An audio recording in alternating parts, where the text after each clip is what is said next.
Bonjour et bienvenue à cette présentation portant sur les habitudes de vie et le pouvoir d'agir pour promouvoir la guérison en période de cancer. Je nous présente Marie-Ève Morin, kinésiologue et nutritionniste, et Nathalie Pelletier, infirmière clinicienne. Nous travaillons dans les secteurs de Montmagny et Lillet comme agentes de promotion des saines habitudes de vie. Un de nos principaux objectifs est d'améliorer l'état de santé des personnes en les accompagnant dans leur changement d'habitude de vie. Il nous fait plaisir de vous présenter cette vidéo de 20 minutes qui résume une rencontre de groupe de sensibilisation sur les saines habitudes de vie. Cette rencontre est pour les gens ayant reçu un diagnostic de cancer. Vous pourrez bénéficier d'informations importantes concernant les habitudes de vie pendant et après un traitement contre le cancer. Les habitudes de vie vous seront présentées sous 4 thèmes différents, soit la saine alimentation, le mode de vie actif, le tabagisme et la gestion du stress. Voici plus précisément les objectifs de la présentation. Apprendre à utiliser le pouvoir que vous avez sur vos habitudes de vie pour faire des choix qui vont promouvoir votre guérison, maintenir votre qualité de vie pendant les traitements, contribuer au maintien en rémission une fois les traitements terminés, vous informer et vous présenter des moyens pour travailler à améliorer vos habitudes de vie. En résumé, l'objectif global est de vous questionner sur ce que vous pouvez faire pour favoriser l'efficacité de vos traitements et maximiser votre qualité de vie pendant cette période. Tel que mentionné précédemment, le terme « habitude de vie » englobe 4 thèmes différents, soit la saine alimentation, le mode de vie actif, le tabagisme et la gestion du stress. Je m'entretiendrai quelques minutes avec vous sur la saine alimentation et le mode de vie actif, et Nathalie sur le tabagisme et la gestion du stress. Alors débutons avec l'alimentation. En période de traitement, l'alimentation a un impact important sur comment vous vous sentez. Une saine alimentation a le potentiel de donner de l'énergie et des forces. Elle aidera également à l'efficacité du traitement et à la récupération suite à ce dernier. De plus, elle renforcera votre organisme pour mieux supporter les effets secondaires et vous permettra de vous sentir mieux. Lorsque l'on vit un traitement contre le cancer, il y a certaines particularités qui sont importantes à prendre en considération par rapport à votre alimentation. Votre corps a besoin de plus d'énergie et plus de protéines. Premièrement, l'énergie représente toutes les calories que vous mangez. Donc, il est important de manger à tous les repas. De plus, les aliments réduits en calories ne sont pas recommandés pendant cette période. Deuxièmement, puisque les besoins sont augmentés, il est fortement suggéré d'inclure des aliments contenant des protéines à chaque repas. Nous retrouvons les protéines dans les groupes des viandes et substituts ainsi que le groupe des produits laitiers. Nous les verrons plus en détail dans quelques instants. Si tout se passe bien et que votre capacité à vous alimenter n'est pas affectée, il est recommandé de viser une alimentation saine et équilibrée en suivant le guide alimentaire canadien. Vous retrouverez le guide dans votre pochette. Vous remarquerez qu'il comprend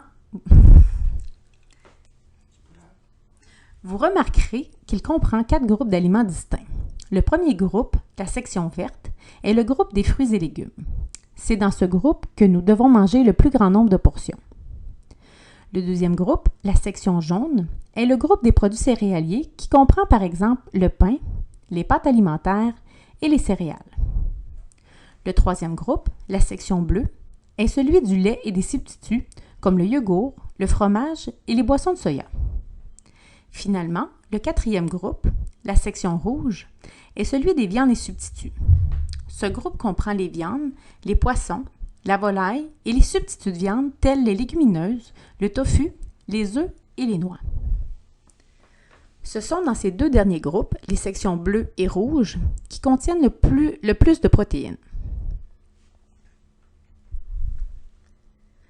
Afin de savoir si votre alimentation est près ou loin d'une alimentation saine et équilibrée, vous pouvez la comparer à ces recommandations en vous posant les questions suivantes. Mangez-vous 3 repas par jour et des collations au besoin? Avez-vous au moins 3 des 4 groupes alimentaires à chaque repas? Est-ce qu'au dîner et au souper, votre assiette est composée de la moitié en légumes, le quart en produits céréaliers et le quart en viande et substituts? Consommez-vous des produits céréaliers à grains entiers? Mangez-vous des substituts de viande comme le poisson, les légumineuses ou les œufs? Buvez-vous du lait? Buvez-vous régulièrement de l'eau? Il s'agit de pistes pour vous aider à atteindre une alimentation saine et équilibrée. Si votre alimentation est loin de ces recommandations, vous pouvez demander une référence pour rencontrer une nutritionniste. N'oubliez pas que chaque personne est unique et réagit différemment au traitement contre le cancer. C'est pourquoi vous trouverez dans votre pochette un livret qui s'intitule « Bien s'alimenter lorsqu'on a le cancer ». Il offre des recommandations selon les différents effets secondaires possibles. Vous trouverez dans la première section les bienfaits d'une saine alimentation. Ensuite, les recommandations pour vous aider à diminuer les différents effets secondaires possibles. Cette section est à utiliser en fonction de votre situation personnelle. En pages 25 à 27, vous trouverez les consignes pour l'hygiène et salubrité des aliments. Il s'agit des mêmes que pour la population en général, mais lorsque notre corps est affaibli par des traitements, nous sommes plus à risque d'infection. Alors, il est suggéré de porter une attention particulière lors de la préparation des repas. Finalement, à la fin du livret, vous trouverez des recettes et des moyens d'enrichir vos menus pour combler vos besoins en énergie et en protéines.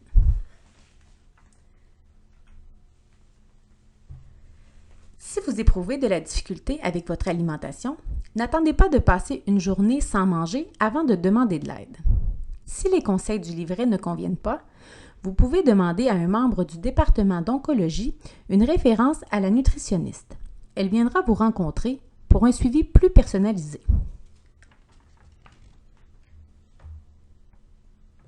Parlons maintenant de mode de vie actif. Être actif signifie de mettre son corps en mouvement. Que ce soit pour des activités domestiques comme jardiner, passer l'aspirateur, laver les planchers, ou des activités de loisirs comme la marche, le vélo ou la raquette, chaque minute compte lorsque l'on souhaite être actif. Longtemps, on a cru qu'en période de traitement contre le cancer, il était préférable de se reposer et de bouger le moins possible. Mais les études nous démontrent aujourd'hui qu'au contraire, il y a beaucoup d'avantages à être actif pendant et après un traitement contre le cancer.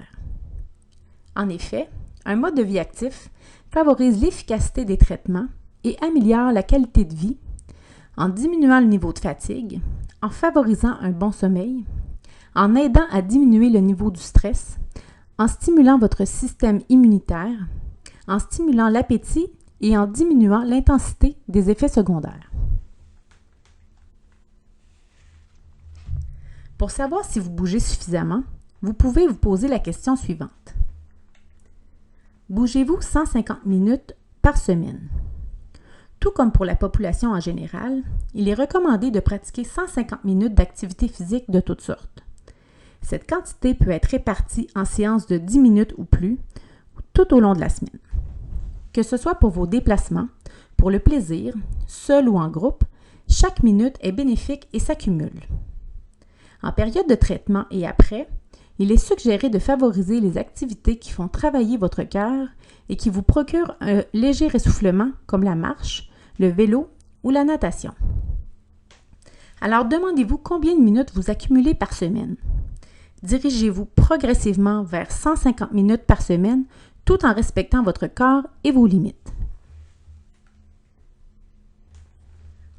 Pour vous aider à rester motivé, choisissez des activités que vous aimez et qui vous font du bien. Tentez de changer votre perception de l'effort et voyez l'activité physique comme une source de plaisir.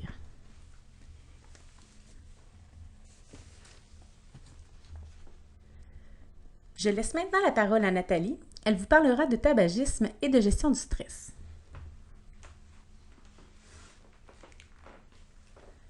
Peu importe le moment de votre vie, cesser de fumer va toujours améliorer votre santé. C'est vrai aussi après l'annonce d'un diagnostic de cancer. L'arrêt tabagique va considérablement améliorer votre qualité de vie et l'espérance de vie. Êtes-vous non-fumeur? Si vous êtes un non-fumeur ou si vous avez déjà cessé, bravo! Sinon, avez-vous déjà pensé à cesser de fumer? Vous voulez en discuter ou avez besoin d'aide? Contactez le centre d'abandon du tabac de votre CLSC. Des ressources vous aideront. Vous trouverez les coordonnées à la fin de la présentation. Vivez-vous dans un environnement sans fumée? Les études nous démontrent qu'il est tout aussi nocif pour la santé d'être exposé à la fumée secondaire. Les environnements vous exposant à la fumée de cigarettes sont nuisibles pour votre santé.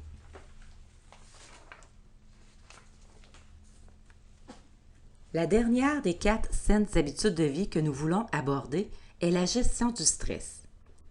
Le stress est la manière dont nous réagissons physiquement et émotivement aux changements ou contraintes de la vie. Il peut être positif ou négatif. Il fait partie intégrante de votre quotidien.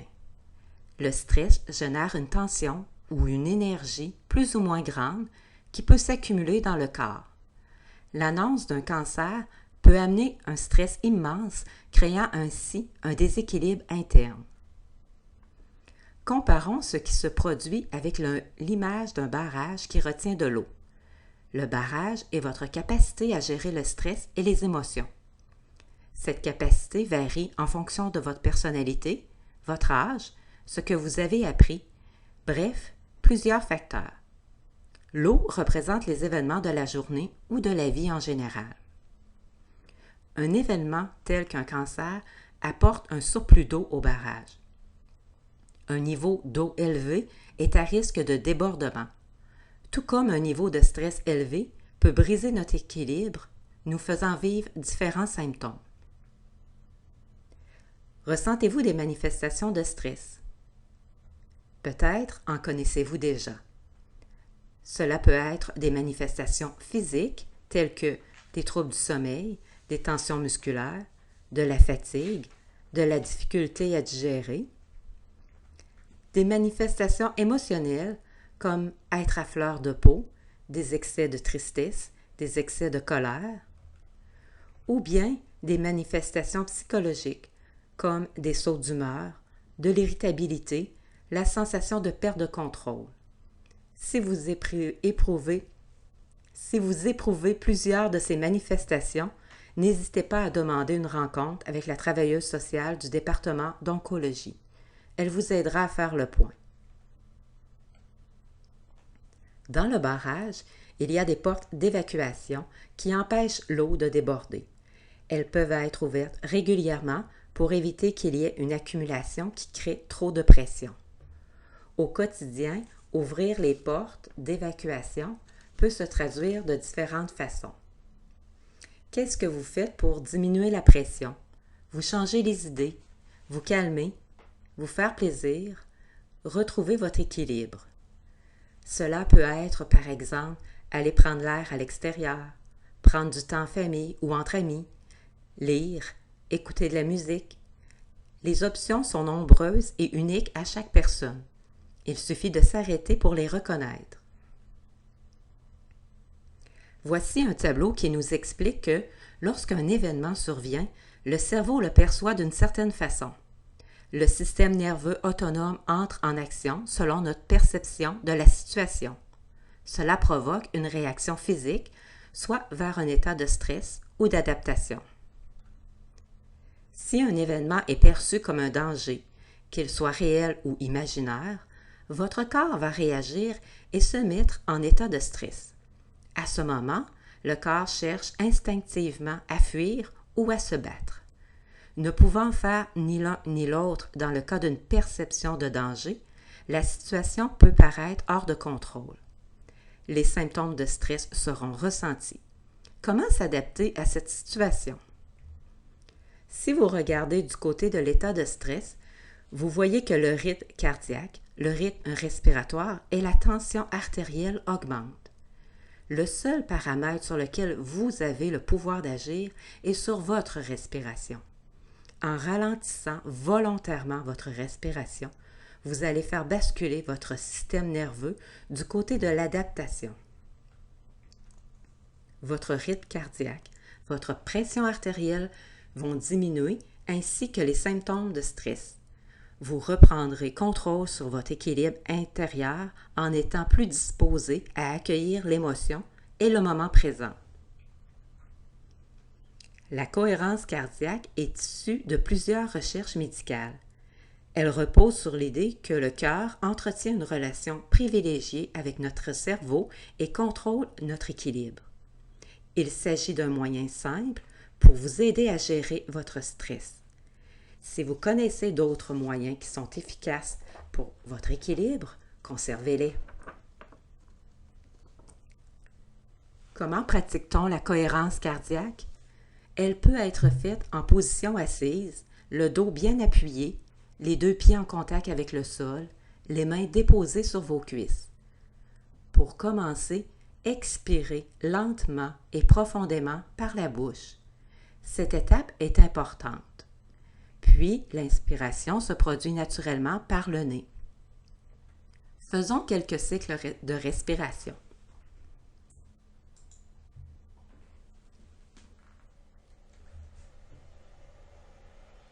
Nous allons débuter par l'expiration.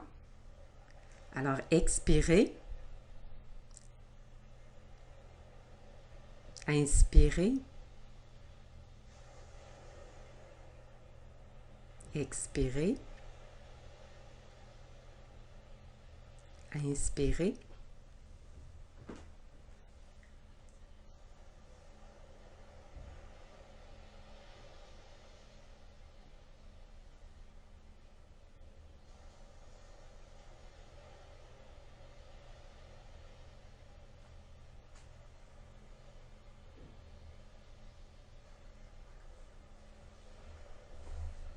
Vous trouverez différents sites sur Internet pour expérimenter la cohérence cardiaque tel que ce site-ci.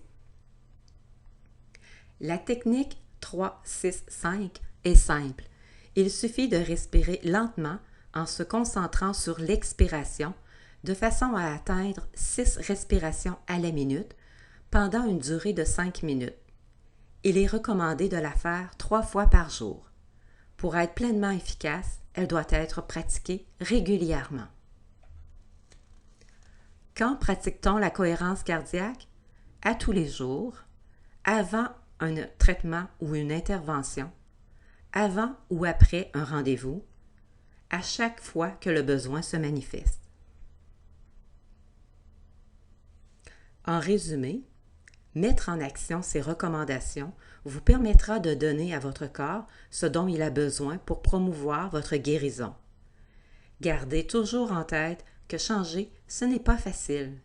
Il est préférable d'initier un seul changement à la fois et d'être réaliste dans vos objectifs. Donc, arrosez vos racines de saines habitudes de vie. Merci et voici nos coordonnées.